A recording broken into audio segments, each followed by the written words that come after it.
Dans cette vidéo, je vais vous analyser chaque plan de l'opening numéro 4 de Jujutsu Kaisen, Specials, et attention aux spoilers. Sur ce plan, on voit tous les exorcistes qui sortent ensemble pour se diriger vers Shibuya. De la gauche à la droite, on voit Mei Mei, Kusakube, Ijishi, Nanami, Ino, Maki, Toge, Nobara, Panda et Megumi. Puis, on voit Jogo, Hanami et Choso qui eux sont sans doute en train de rentrer dans Shibuya. Encore une fois, on voit les exorcistes en train de se diriger vers Shibuya, mais par une vue du dessus cette fois. Et là, on a une comparaison entre les deux MVP de cet arc, à gauche Gojo Satoru et à droite Kenjaku. On peut voir Gojo encore dans une forêt, sans doute à l'école, tandis que Kenjaku lui est déjà en ville. Dans cette scène, on voit le logo de Jujutsu Kaisen, mais on voit surtout le Shibuya Crossing qui se situe derrière. Et on va partir de là jusqu'au 5e sous-sol de la gare de Shibuya, là où tous les êtres humains sont réunis.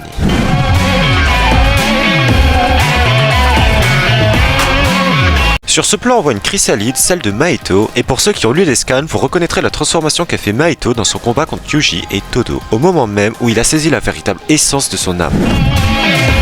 On reconnaît bien la lisière du supplice qui détient Gojo prisonnier, mais c'est au moment où elle venait de se fermer et qu'elle était encore en train de s'adapter à lui, donc Kenjaku ne pouvait pas la déplacer.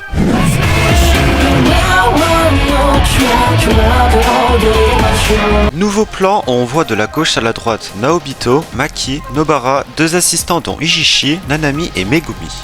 Et sur ce plan là, ce sont les autres exorcistes, donc Kusakube, Wiwi, Mei Mei, Toge, Panda et Yuji qui défilent à l'image. Gojo qui est en train de traverser le rideau pour entrer dans la gare de Shibuya. Oh, gomen.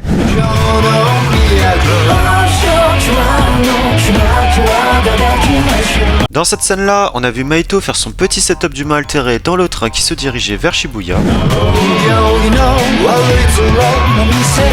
Et on retrouve le reste du groupe des méchants qui entrent dans Shibuya par le réseau ferroviaire souterrain. Il y a Dagon, Choso, Jogo, Kenjaku et Hanami. C'est le moment où Jogo fait avaler les 10 doigts de Sukuna à Yuji qui est inconscient à cause de sa défaite face à Choso.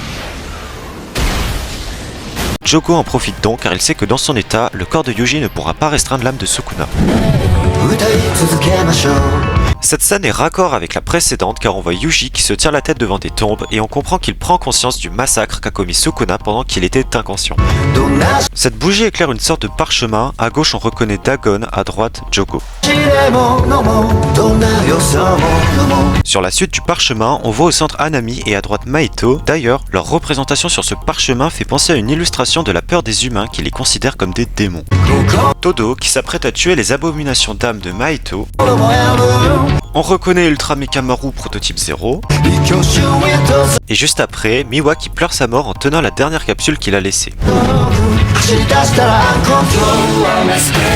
Cette scène est vraiment super stylée car on part d'une sorte de bouche géante pour en sortir et voir Yuji qui se transforme en Sukuna. Et cette bouche est en fait la bouche de l'hôtel démoniaque de Sukuna, on est donc en plein dans son extension du territoire.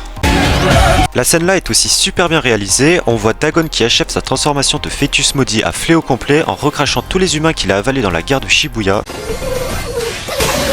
Puis il repousse Naobito, Nanami et Maki.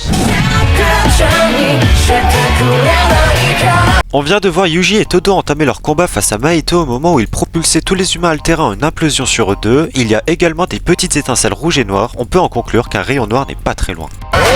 Là on voit Jogo en train de péter un plomb, il est sans doute en train d'affronter Sukuna et donc il utilise son maximum, la météorite. Autour de Choso de péter un plomb mais pas pour la même raison, on est au moment où il vient de battre Yuji et il se rend compte que Yuji est son petit frère de sang.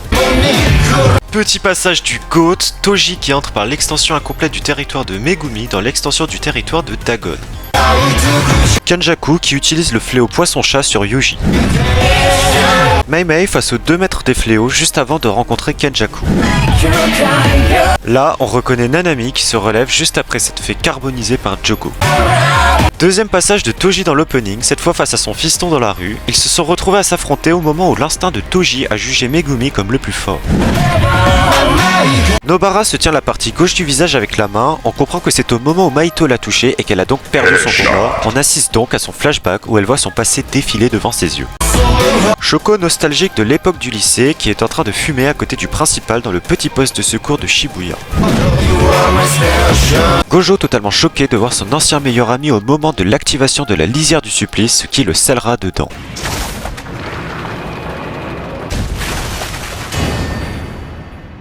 Moment incroyable de l'opening, les signes de main. Sukuna active son extension du territoire, le temple démoniaque dont l'effet est de trancher et de couper sans s'arrêter tout ce qui se trouve dans son rayon d'action.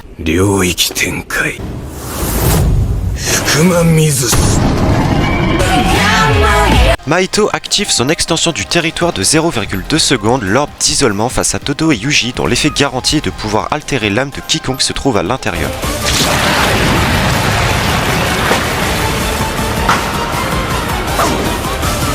Orbe d'isolement! Dagon active son extension du territoire, la horde silurienne, face à Naobito, Nanami et Maki dont l'effet est de pouvoir utiliser une infinité de familiers aquatiques. Jogo qui affronte Sukuna dans un duel enflammé.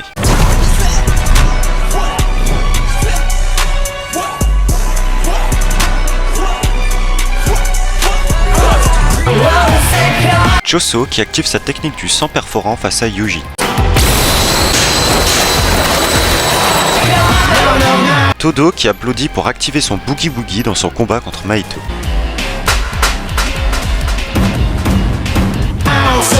Megumi qui invoque Mahoraga face à Haruta pour survivre.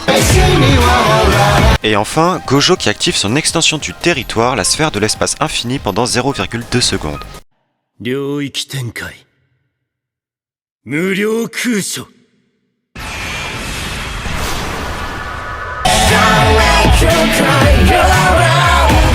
Sur la fin de l'opening, on a une vue sur l'entièreté de la banlieue de Tokyo, à noter que c'est à cet endroit que se sont produits les événements de Shibuya. On retrouve une comparaison entre Kenjaku et Gojo, mais à la fin de l'opening cette fois, comme pour marquer la fin de l'incident Shibuya. On voit Kenjaku sourire, l'air satisfait de ce qu'il s'y est passé. Au contraire, le plan sur Gojo qui baisse son bandeau nous communique sa honte et sa déception, sans doute parce qu'il sait qu'il a échoué. Dernier plan où tous les exorcistes sont rassemblés sauf ceux de Kyoto, Gojo et Yuji. Sur le dernier plan de l'opening, on voit Yuji regarder en l'air et se retourner pour marcher dos à la caméra comme pour refermer l'opening ainsi que l'incident Shibuya. Voilà, c'est tout pour mon analyse de l'opening Specials, merci de m'avoir écouté. N'hésitez pas à me dire ce que vous en avez pensé dans les commentaires, perso je trouve cet opening incroyable pour sa qualité et les détails qu'il propose. Abonnez-vous, on rush les 1000 abonnés. Tchuss.